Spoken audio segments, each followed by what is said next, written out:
Namaste. Dear friends, it's my pleasure to invite you all to this wonderful episode of Padamula Garadi Fifth Path. You don't believe, but we have to. We have to. There is a saying that two ladies cannot stay amicably in a house, and two swords cannot be kept in one place.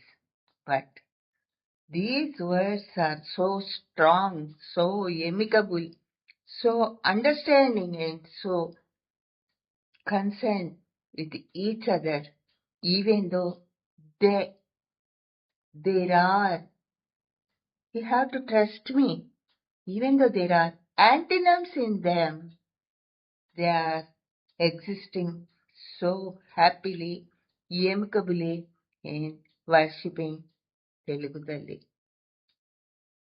Namaste. Thank you one and all. ఈనాటి పరముల గారడి ఎపిసోడ్లో మనము ఒక విచిత్రాన్ని చూడబోతున్నాము. నిజానికి ఇది 8వ వింత అని కూడా చెప్పొచ్చు. మన తెలుగులో రెండు కొప్పులు ఒకటే చోట ఉండవు, ఒకే వరిలో రెండు కత్తులని పెట్టడం అసాధ్యము అనే నానుడులు మనము వింటూనే ఉంటాము. కానీ వాటి అన్నిటినీ కూడా అవలీలగా తోసిపుచ్చేసి రెండు విరుద్ధమైన అర్థాలు, వ్యతిరేక అర్థాలు ఇచ్చే పదాలు ఒకే చోట ఐకమత్యంతో కలిసిమెలిసి ఉంటూ కానీ అర్థాన్ని ఇచ్చేటప్పుడు మాత్రము వాటి సామర్థ్యాన్ని నిరూపించుకుంటూ వ్యతిరేక అర్థాన్ని మనకి అందజేస్తున్నాయి. ఇది నిజంగా నమ్మలేని సత్యం అయినా కూడా వీటిని చూసిన తర్వాత, ఈ పదములలోని ఆంతర్యాన్ని గ్రహించిన తర్వాత మనము నమ్మక తప్పదు, వాటికి వందనములు చేయక తప్పదు. ఆ పదములు ఏమిటి, అందులో దాగిన వ్యతిరేక అర్థ పదము ఏమిటి తెలుసుకునే ప్రయత్నము చేద్దాము. మనం ఎప్పటిలాగానే దీనికి కూడా 10 పదాలని తీసుకున్నాము. ఈ 10 పదాలు కూడా మనము యథాతథంగా చూస్తే మనకి ఒక అర్థాన్ని తెలియజేస్తాయి. ఆ పదములోని కొన్ని, అది 1వ అక్షరం 2వ అక్షరం అంటూ నియమం లేదు, కొన్ని అక్షరాలని కాసేపు కనుమరుగు చేసి మిగతా అక్షరాలను కనుక చూస్తే దానికి విరుద్ధమైన అర్థాన్ని ఇచ్చే పదము మనకు స్పష్టంగా కనిపిస్తుంది. మనం ఏమీ రాజీ పడక్కర్లేదు, అంత స్పష్టంగా విరుద్ధ అర్థాన్ని ఇచ్చే పదము ఈ పదాల్లో దాగి ఉంది. రండి, ఆ పదాలేంటో, అందులో దాగిన విరుద్ధమైన అర్థాన్ని ఇచ్చే పదము ఏమిటో, దానికి మనము ఏ అక్షరాలని కనుమరుగు చెయ్యాలో అది కూడా తాత్కాలికంగానే చూద్దాము.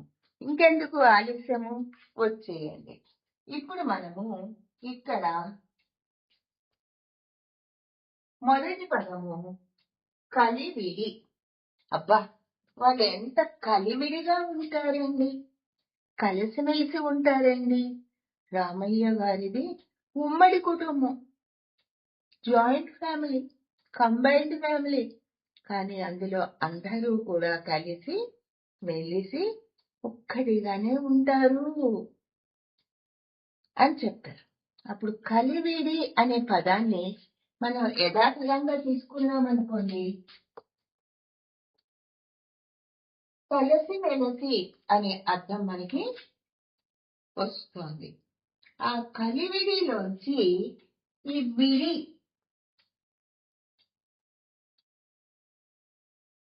అనే ఈ పదాన్ని మాత్రమే గ్రహిస్తూ ఈ కాలి అనే 2 అక్షరాలని కాసేపు గనక కనుమరుగు చేస్తే విడి అనే అర్థం వస్తుంది. ఆ విడి అనే పదానికి విడివిడిగా ఆ రామయ్య గారి కుటుంబం కలిసిమెలిసి ఉంటారు, ఆ కుటుంబంలోనే అందరూ ప్రతిరోజు విడివిడిగా వారి పనులు, వారికి కావాల్సిన విధానాలు చేసుకుంటూ ఉంటారు. కానీ విడివిడిగా ఉంటూ కూడా కలిసిమెలిసి ఉంటారు. ఈ విధంగా కలివిడి అనే పదాన్ని మనం కనుక తీసుకుంటే ఐకమత్యంతో కలిసిమెలిసి ఉంటారన్న అర్థాన్ని కూడా ఇస్తోంది. అందులో నుంచి విడి అనే 2 అక్షరాలను మాత్రమే పదంగా మనము కనుక స్వీకరిస్తే విడివిడిగా అనే ఇంకో అర్థాన్ని మనకి తెలియజేస్తోంది. రెండవ పదము వేడుక. సంక్రాంతి వేడుకలు, బాలల దినోత్సవ వేడుకలు, జాతీయ పండుగ వేడుకలు, పుట్టినరోజు వేడుకలు అంటే సంతోషంగా సంబరంగా చేసుకునే సంబరాలు.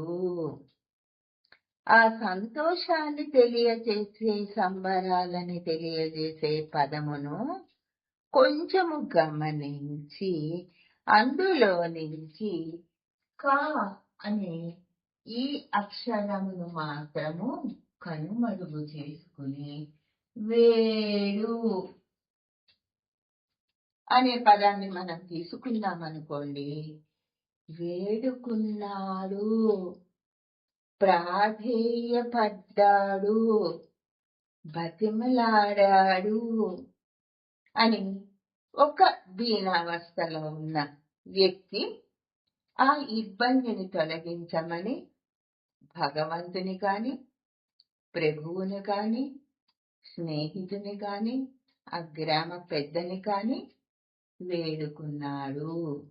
ఒక వేడుక అనే పదము మనకి సంతోషానికి సంకేతంగా ఏ విధంగా ఉందో ఆ పదములోని క అనే అక్షరాన్ని కొంచెము సేపు కనుమరుగు చేసి చూస్తే వేడు అనే పదము ఒక దీనావస్థని మనకి తెలియజేస్తుంది. ఆ దీనావస్థ నుండి బయటపడాలని సహాయాన్ని అర్థించుకుని వేడుకొను అనే పదాన్ని మనకి తెలియజేస్తుంది. దాని తర్వాత పదము అపూర్వం.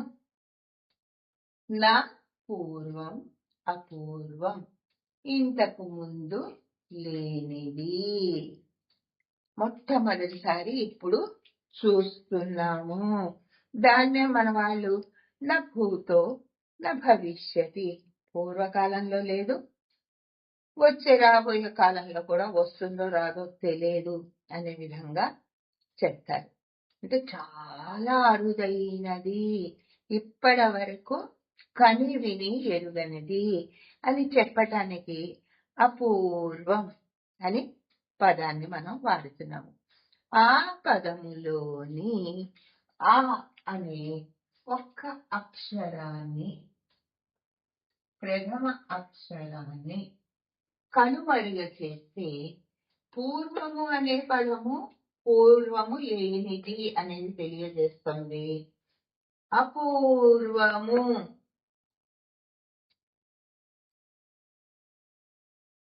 అనేది అర్వాచీనము, నవీనము. ఈ పూర్వము లేనిది అనే దానికి ప్రాచీనము అని కూడా ఉన్నది. అపూర్వం అంటే పూర్వము లేనిది, పూర్వం అంటే ప్రాచీనము, పూర్వము ఉన్నది. ఇది కొత్తదేమీ కాదు, చాలా కాలం నుంచి ఉంది, ప్రాచీన కాలం నుంచి కూడా ఉంది అని చెప్పటానికి పూర్వం అని వాడుతున్నాం. ప్రాచీన కాలంలో లేదు, ఇప్పటి వరకు లేదు, మనము కనలేదు, వినలేదు, చూడలేదు, తెలుసుకోలేదు, చెప్పలేదు అని చెప్పటానికి అపూర్వం అనే పదాన్ని మనము ప్రయోగిస్తున్నాము. దాని తర్వాత ఉన్నది అనామిక. ఇదే సినిమా కూడా ఏదో వచ్చింది, అనామిక. మళ్ళీ ఇక్కడ కూడా నామిక ఉన్నది, పేరు లేకుండా ఉన్నది, అనామిక. ఇందులో నుంచి మనము ఈ మొదటి అక్షరాన్ని, ఈ చివరి అక్షరాన్ని కనుమరుగు చేసి చూసామంటే నామి పేరు గలది, నామము కలది అన్నప్పుడు నామి పేరు కలది, అనామిక పేరు లేనిది. ఆ తర్వాత పదము ఈనాడు. ఈనాడు అనే ప్రతిష్టాత్మకమైన వార్తాపత్రిక ఉంది, టీవీ ఛానల్స్ ఉన్నాయి, ఈనాడు ఈనాడు అంటున్నాయి, సినిమాలు కూడా ఉన్నాయి. ఈనాడు అనేది ప్రస్తుతము అనే విషయాన్ని, ప్రస్తుత కాలము, ప్రస్తుత సమాజము, ప్రస్తుత పరిస్థితి అని ప్రస్తుతాన్ని తెలియజేస్తూ ఉంది. ఆ పదములో నుండి ఈ అనే ఈ ఒక అక్షరమును తాత్కాలికంగా కనుమరుగు చేస్తే నాడు, నాడు, నేడు, అప్పుడు, ఇప్పుడు. ఈనాడు అనేది ప్రస్తుతాన్ని తెలియజేస్తుంటే నాడు అనే పదము గతాన్ని తెలియజేస్తుంది, భూతకాలాన్ని, జరిగిపోయిన కాలాన్ని తెలియజేస్తుంది. అదే విధంగా అవమానం, మన వాళ్ళు ఇన్సల్ట్ అయిపోయింది, ఇన్సల్ట్ చేశారు, సరిగ్గా గౌరవించలేదు అని చెప్తూ ఉంటారు. అదే విధంగా భగవద్గీతలో కూడా మానవమాన యోస్తుల్య, రెండు సమానంగా తీసుకోవాలి అని ఒక శ్లోకంలో కూడా వస్తూ ఉంటుంది. వీళ్ళకి దేశాభిమానం, వీళ్ళకి భాషాభిమానం అని ఆ మానం అనే పదాన్ని గౌరవము అనే పదాన్ని తెలియజేయడానికి వాడుతూ ఉంటారు. కానీ దాని ముందు మనకి అవమానం అని చేరినప్పుడు భంగపాటు, గౌరవానికి లోపము జరిగింది. అవమానం అన్నప్పుడు ఈ రెండు అక్షరాలని మనము తాత్కాలికంగా కనుమరుగు చేసి చూస్తే భంగపాటు అని అర్థాన్నిచ్చే పదంలో గౌరవించటము, మీరు మాననీయులు,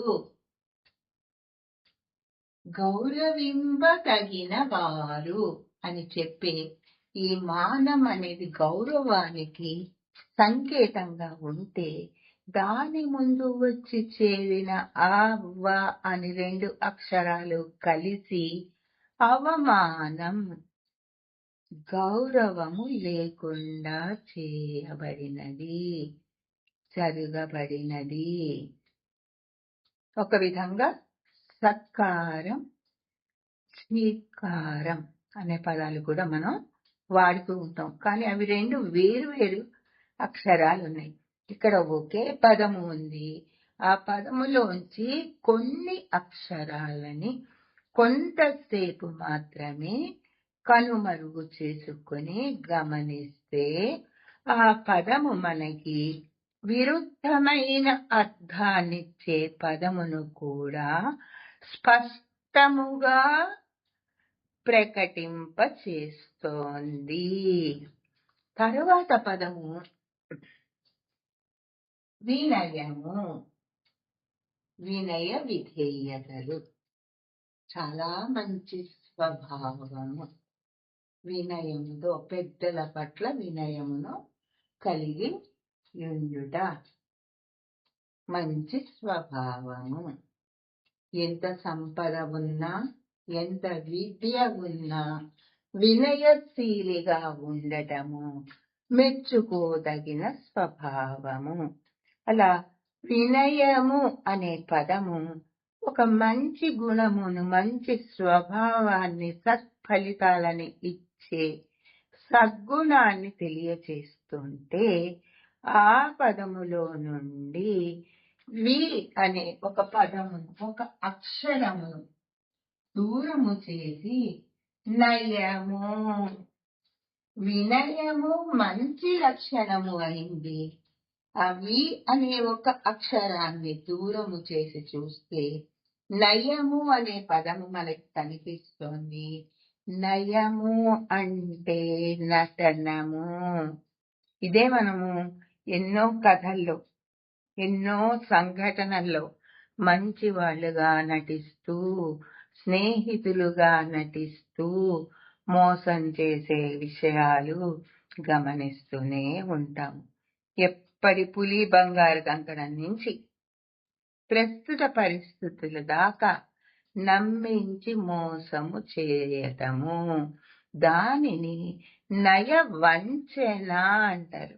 వంచన మోసం చేయటం. ఏ విధంగా మోసం చేశారు? మంచి వాళ్ళలాగా నటిస్తూ, నయముగా, నయన భయాన, మంచితనముతో. కానీ ఇక్కడ మంచితనము నిజమైనది కాదు. అది ఒక అవకాశము కోసము మాత్రమే నటించబడుతున్నది. నయము అనేది ఒక విరుద్ధమైన అర్థాన్ని, మనము మార్చుకోవలసిన గుణాన్ని తెలియచేస్తుంటే, వినయము అనే పదము మెచ్చుకోవలసిన గుణాన్ని మనకి తెలియచేస్తున్నది. దీని తర్వాత వచ్చే పదము ఏమిటో చూద్దాము. విశ్రమించు. ఇప్పటి వరకు కాయ కష్టం చేసి ఆ రైతు, ఆ కూలి, ఆ చాకలి, ఆ కుమ్మరి, ఆ కమ్మరి కొంచెం సేపు విశ్రమిస్తున్నారు. తిరిగి పనిని సమర్థవంతంగా చేయుటకు విశ్రాంతిని తీసుకుంటున్నారు. దానిని పనిని కొంచెపు సేపు ఆపి శరీరమునకు తగిన శక్తిని పొందుటకు చేసే ప్రయత్నము విశ్రాంతి. దీనినే మన వాళ్ళు సేద తీర్చుకుంటున్నారు అని అంటారు. ఈ విశ్రాంతి అనే పదము శరీరానికి కావలసిన శక్తిని పొందుటకు దొరికిన అవకాశంగా కనుక మనం భావిస్తే, శరీరానికి ఉపయోగకారిగా కనుక మనం భావిస్తుంటే, దాని ముందర వచ్చినది శ్రమించు. ఇవి ఒకటి కనుక మనం దూరంగా పెడితే, కష్టపడి పని చేస్తూనే ఉన్నాడు, శ్రమిస్తూనే ఉన్నాడు, నిరంతరం శ్రమిస్తూనే ఉన్నాడు, నిర్విరామంగా శ్రమిస్తూనే ఉన్నాడు. విరామం లేదు, అసలు విశ్రాంతే లేదు అని విరుద్ధమైన అర్థాన్ని మనకి తెలియచేస్తోంది ఈ శ్రమించు అనే పదం. శ్రమిస్తున్నందుకు, శ్రమించబోతున్నందుకు కావలసిన అలసట తీర్చుకునే శక్తిని పొందుటకు తీసుకునేది విశ్రమించు. అదేవిధంగా ఇది చాలా మన జాతీయం అని కూడా అనొచ్చు, దీన్ని పలుకుబడి అని కూడా అనొచ్చు. నలుగురిలో నవ్వుల పాలయ్యాడు. ఇక్కడ మనం నవ్వు అనే పదాన్ని మాత్రమే తీసుకున్నాం అనుకోండి. ఇంతవరకే సామాన్యంగా మనం ఎప్పుడు నవ్వుతూ ఉంటాం? సంతోష సమయాల్లో, అందరితో కలిసిమెలిసి ఉన్నప్పుడు, మంచి సంఘటనలు వింటున్నప్పుడు మీరు గట్టిగా పగలపడి నవ్వినా, నవ్వకపోయినా, మందస్మితము చేసినా, చిరునవ్వు నవ్వినా, ఆ నవ్వు అనేది మన శరీరంలో ఒక ప్రకటనకి సిద్ధము అయింది అంటే అప్పుడు మనము సంతోషముగా ఉన్నాము అనే ఒక సంకేతాన్ని మనకి ఇస్తోంది. అదే నవ్వుల పాలు అన్నారనుకోండి, హేళన చేశారు, వాళ్ళ నలుగురిలో అవమానించారు, ఎగతాళి చేశారు. నవ్వుల పాలు అనే పదము ప్రయోగించినప్పుడు దానికి గురి అయిన వాళ్ళు ఎగతాళి చేసి బాధపడుతున్నారు, విచారిస్తున్నారు అనే అర్థం మనకి తెలుస్తుంది. నవ్వు అనే పదాన్ని మాత్రమే ఉపయోగిస్తే సంతోషంగా ఉన్నారు, ఆ సంతోషాన్ని నవ్వుతో, చిరునవ్వుతో ప్రకటిస్తున్నారు అనేది మనకి తెలుస్తూ ఉంది.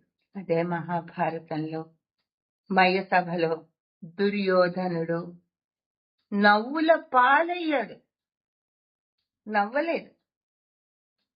ఇదే విధంగా నవ్వుకున్నారు అనేదేమో ఏదైనా విషయాన్ని తెలుసుకుని మురిసిపోతూ పిల్లల యొక్క ఏదైనా మంచి పనులు చేసినా, వాళ్ళ పాండిత్యం చూపించినా, వాళ్ళది మురిసిపోతూ నవ్వుకుంటాం. ఆ నవ్వు వేరు.